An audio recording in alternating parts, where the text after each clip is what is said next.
کچھ چیزیں ان رابطوں کے نتیجے میں سامنے آتی ہیں، کیونکہ جب لوگ بندے بولتے ہیں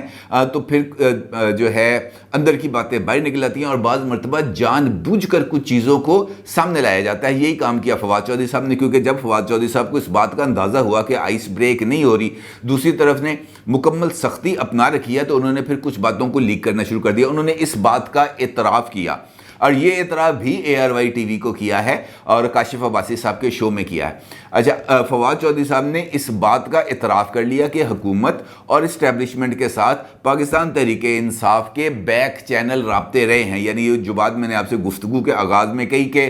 بڑی منتیں ترلے کی ہیں، پاؤں بھی پکڑے ہیں، لیکن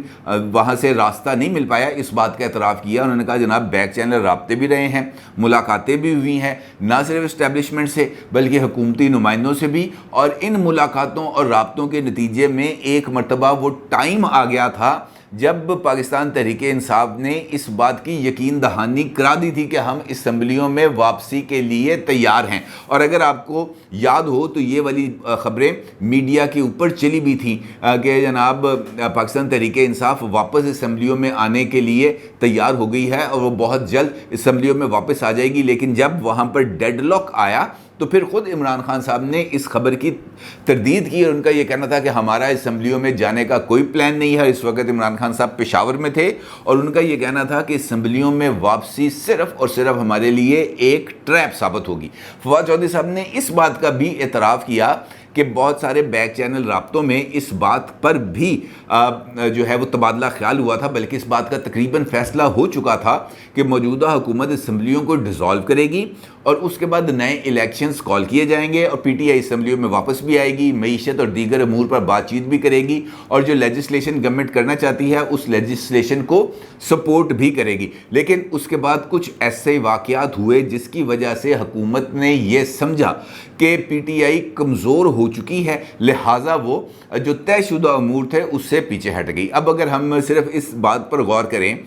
کہ PTI کی کمزوری کا تاثر حکومت کو کیوں ملا، کیونکہ PTI تو یہ کہتی ہے، ان کا تو یہ دعویٰ ہے کہ وہ جب چاہیں ہزاروں لاکھوں کروڑوں لوگوں کو سڑکوں پر نکال سکتی ہے، اور عمران خان صاحب ہر ایک جلسے کے اندر 10 لاکھ 15 لاکھ 20 لاکھ سے کم بندوں کو تو بلانے، اس سے کم پر تو وہ راضی نہیں ہوتے۔ وہ یہ کہتے ہیں کہ بندے آئیں گے تو 10 لاکھ آئیں گے، 15 لاکھ آئیں گے، 20 لاکھ آئیں گے تو جلسہ ہوگا، ادروائز وہ جلسہ نہیں ہوگا۔ لیکن یہ جو کمزوری کا تاثر ملا وہ یقینی طور پر فواد چودھری صاحب کا جو اشارہ ہے وہ 25 مئی کے لانگ مارچ کا ہی حوالہ ہو سکتا ہے، کیونکہ اس کے علاوہ اور کوئی ناکامی نہیں ہے جو پاکستان تحریک انصاف کے پاس آئی ہو، اور اس ناکامی کا جو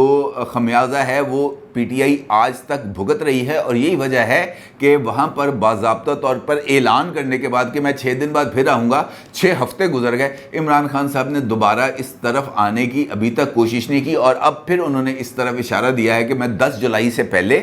اسلام آباد آنے کے لیے کوئی اعلان کروں گا احتجاج کا، لیکن وہ بھی ابھی مجھے بظاہر ممکن نظر نہیں آ رہا۔ فواد چودھری صاحب کا یہ کہنا کہ ہمارا واپس آنے کا معاملہ بھی طے ہو چکا تھا، ہمارا حکومت کے ساتھ اسمبلیوں کی تحلیل کے حوالے سے بھی بات چیت مکمل ہو چکی تھی، یہ اس بات کا واضح طور پر اشارہ ہے کہ PTI نے کوئی موقع ایسا نہیں چھوڑا جہاں پر وہ اسٹیبلشمنٹ کو اپنے ساتھ انگیج کرنے کی کوششوں سے پیچھے ہٹی ہو، کیونکہ عمران خان صاحب تو بارہا اس بات کا اظہار کر چکے ہیں کہ انہوں نے تو اسٹیبلشمنٹ سے وابستہ افراد کے جو ٹیلی فون نمبرز ہیں وہ بلاک کر دیے ہیں۔ خود ایک انٹرویو میں انہوں نے کہا کہ میں تو نمبر بلاک کر دیے ہیں، اب کسی سے کوئی رابطہ نہیں ہوگا، میرے دروازے بند ہیں، اب جو کچھ فیصلہ ہوگا وہ عوام کی عدالت میں ہوگا۔ لیکن عوام کی عدالت میں جو فیصلہ ہوا وہ عمران خان صاحب کو پسند نہیں آیا، اور یہی وجہ ہے کہ ایک کے بعد ایک کر کے عمران خان صاحب کے بہت ساری چیزیں ایکسپوز ہوتی چلی گئیں، خاص طور پر روس سے تیل کی بات، اور جس کی تردید خود روسی سفیر نے کر دی، روسی کونسل جنرل نے کر دی، اور اس کے بعد یہ جو غیر ملکی سازش ہے، اور اس سازش کا جو تارپود ہیں وہ سارے کے سارے DG ISPR نے بکھیر کے رکھ دیے جب انہوں نے یہ کہا کہ جناب ہم نے تحقیقات کر لی تھیں، اور قومی سلامتی کمیٹی کی اس میٹنگ کو جو چیئر کر رہے تھے عمران خان صاحب، اور جہاں پر تمام سروسز چیفز بھی بیٹھے ہوئے تھے، ان کے سامنے یہ بات کلیئرٹی کے ساتھ بتا دی گئی تھی کہ جناب یہ سائفر کے اندر کسی قسم کی کوئی سازش نہیں ہے۔ لیکن عمران خان صاحب نے جب آفتاب اقبال صاحب کو انٹرویو دیا تو اس کے اندر ان کا یہ کہنا تھا کہ جناب یہ تحقیقات کس نے کر لی, کس طرح کر لی, وزیر اعظم تو میں تھا, مجھ سے پوچھا تھا, تحقیقات کس سے پوچھ کے کی تھی. تو اس کا معاملہ بھی اسد عمر صاحب نے کھول دیا. اب اسد عمر صاحب بھی ان لوگوں میں سے ہیں جو در دولت کو کھٹکھٹاتے رہے ہیں, لیکن وہاں سے چونکہ فیض نہیں ملا لہٰذا اب وہ بھی آئے ہیں. لیکن انہوں نے جو بات کی ہے اور اس میں انہوں نے انفیکٹ اسٹیبلشمنٹ کی بات کی, توثیق کی ہے اور عمران خان صاحب کے موقف کو رد کیا ہے. اسد عمر صاحب کا یہ کہنا ہے انٹرویو کے اندر, ایک ٹی وی انٹرویو کے اندر دنیا ٹی وی پہ کامران شاہد صاحب کے ساتھ, اسد عمر صاحب کا یہ کہنا ہے کہ جناب یہ جو نیشنل سیکورٹی کمیٹی کی میٹنگ تھی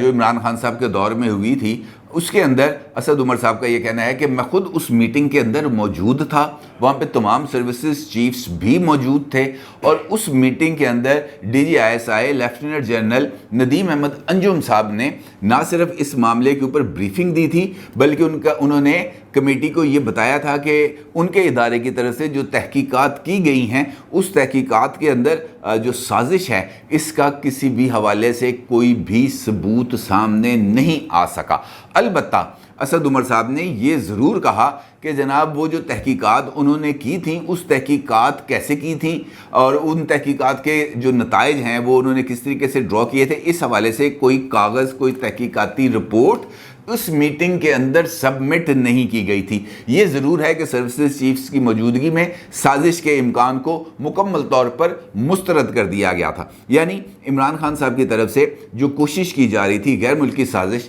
اس کے امکان کو بھی رد کر دیا گیا. اس کا مطلب یہ ہے کہ ایک چیز تو کلیئرٹی کے ساتھ سامنے آ گئی کہ عمران خان صاحب اسٹیبلشمنٹ کا دروازہ کھٹکھٹاتے رہے ہیں, دروازہ کھولنے کی کوشش بھی کرتے رہے ہیں, دروازہ کھلا بھی, بات چیت بھی ہوئی, لیکن وہاں سے کسی قسم کی کوئی خیر نہیں ملی. اس کے بعد جب وہ دروازہ انہوں نے دیکھا کہ یار میں تو اتنی کوشش کر چکا ہوں, میں نے تو بہت زیادہ ونڈو آف اپرچونٹیز کو کھولنے کی کوشش کی لیکن وہ نہیں کھل پا رہے, اور اس وقت ایسا لگ رہا ہے کہ اسٹیبلشمنٹ اب میرے ساتھ نہیں ہے بلکہ حکومت کے ساتھ ہے, تو پھر عمران خان صاحب کھل کے اسٹیبلشمنٹ کے خلاف ہو گئے اور سامنے آ کے کھڑے ہو گئے اور اس کے لیے کچھ اظہار خیال کیا انہوں نے. اور اگر آپ دیکھیں کہ یہ جو اسلام آباد میں سیمینر کیا تھا 2 دن پہلے آپریشن ریجیم چینج کے حوالے سے, اس کے اندر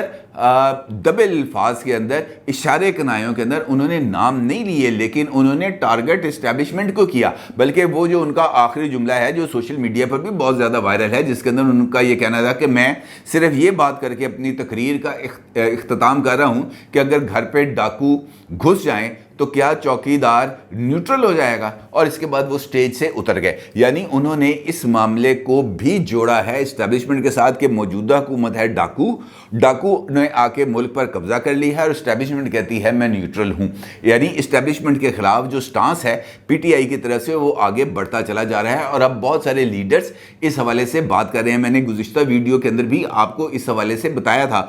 وہ جو پی ٹی آئی کے سینیٹر تھے خٹک صاحب, ان کی طرف سے بتایا کہ انہوں نے اس بات کا خود اعتراف کیا کہ جناب ہم تو واقعتاً سلیکٹڈ تھے, ہمیں سلیکٹ کر کے لایا گیا تھا, ہمارے جو وزراء تھی ان کی وزارتوں کے اندر بھی اسٹیبلشمنٹ کے نمائندے بیٹھتے تھے, پوری کی پوری حکومت جو ہے وہ فوج چلا رہی تھی, تو ہم کیا کر سکتے ہیں. یعنی انہوں نے اپنی حکومت کی جو تمام تر بیڈ گورننس ہے اس کا ملبہ اٹھا کے ڈال دیا اسٹیبلشمنٹ کے اوپر. انہوں نے کہا جناب ہم کیا کریں, جو کچھ کر رہے تھے وہ بڑے کر رہے تھے, ہم تو معصوم سے ہیں, ہماری تو کسی قسم کی کوئی خطا نہیں ہے. ہمارا وزیر اعظم تو اتنا سادہ تھا کہ وہ پانی کی آدھی بوتل بھی لے کے چلا جاتا تھا, وہ یہ کہتا تھا کہ پانی آدھی بوتل بھی ضائع نہ ہو سکے. وہ آدھی بوتل والی بات ارشد شریف صاحب نے